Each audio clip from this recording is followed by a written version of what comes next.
Hi viewers, my name is Frida Shilongo and I would like to welcome all the learners, people interested in economics to our NAMCO Economics AS Level program. Welcome to Lesson 5, the final program in our 5-part series for Grade 12 Economics Advanced Subsidiary learners. In this episode, we will be discussing exchange rates. There are 3 learning objectives for you. Our lesson objectives are to enable learners to explain what is meant by floating exchange rates, differentiate between devaluation and revaluation of currencies, analyze the effect of depreciation and appreciation of currencies on international trade. We'll get right into it.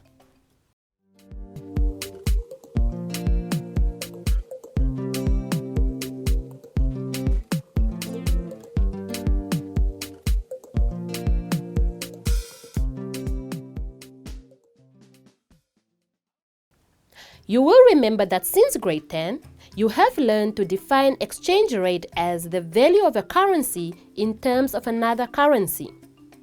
The exchange rate defines how many yens, pesos, euros, or marks you can get from one US dollar, or what the equivalent of $1 will buy in another country.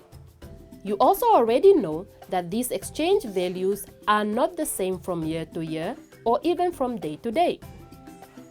Currencies fluctuate due to a number of reasons. Fluctuate means they go up and down. We can list 6 reasons for these fluctuations. A rising or falling demand for a specific currency, usually the US dollar. Supply of the dollar, interest rates, economic growth, balance of payment, and political stability.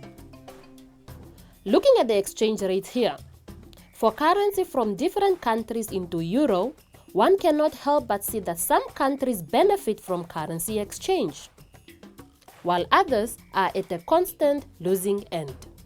And yes, sadly, Namibia is among those who do not win. We'll see why this is so. We said that currencies fluctuates.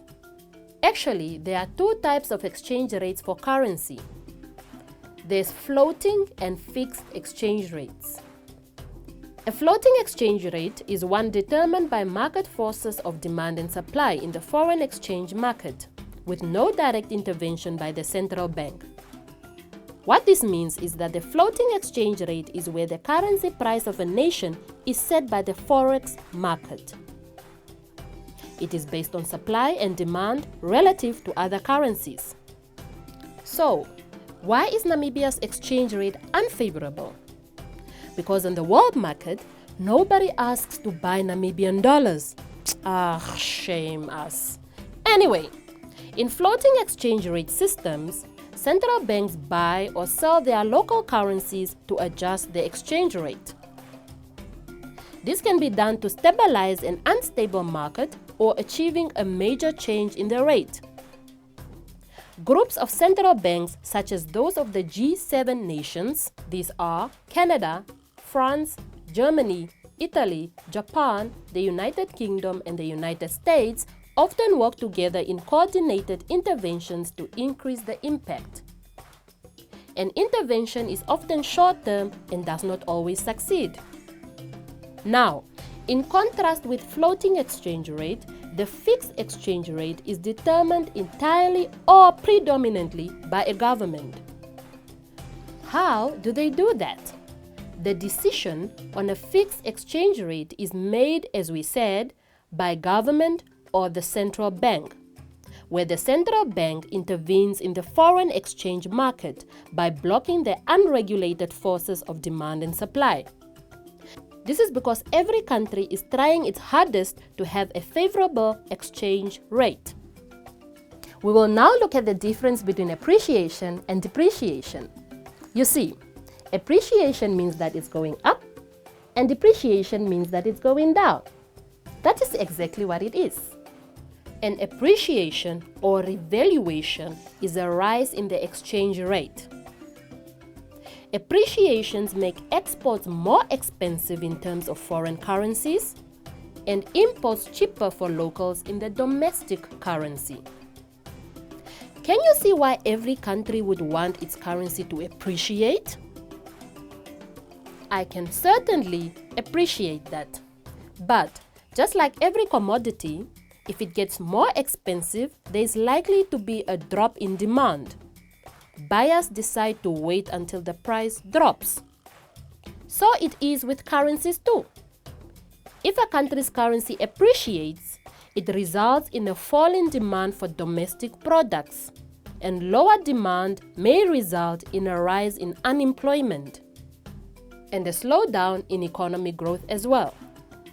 Suddenly, appreciation of our currency does not sound attractive anymore, does it?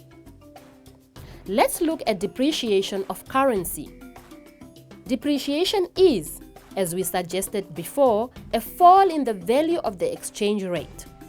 Again, there are winners and losers. Depreciation will make exports cheaper in terms of foreign currency earned and imports more expensive in terms of the domestic currency. Cheaper exports and expensive imports enable local businesses to sell more products both at home and abroad. Some domestic consumers may now purchase homemade products rather than the now relatively more expensive imports. Let's look at this graph. A rise in net exports will increase demand for local exports. This may result in a rise in output. A higher output may result in lower unemployment. That's the positive side of depreciation of currency. But viewers, depreciation of currency is one thing. Devaluation of currency is another.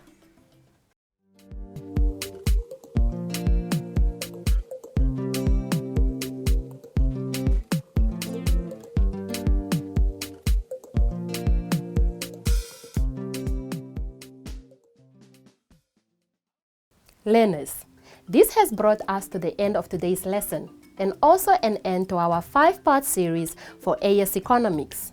I hope you learned a lot and you also had fun with us. But before we go, let's quickly have a recap of today's lesson. We have seen that exchange rates refer to the value of a country's currency in terms of another currency. Currencies fluctuate because of demand for and supply of strong currencies. Interest rates, economic growth factors, balance of payment, and political stability. A floating exchange rate is when the currency price of a nation is set by the forex market based on supply and demand relative to other currencies. Fixed exchange rate is determined entirely or predominantly by government. And depreciation of currency makes export cheaper in foreign currency earned and imports more expensive in local currency.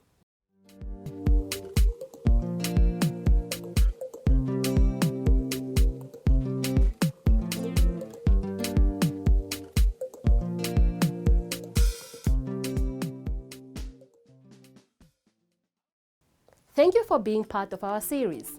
Grade 12s, good luck with your exams. Otherwise, it's goodbye from us.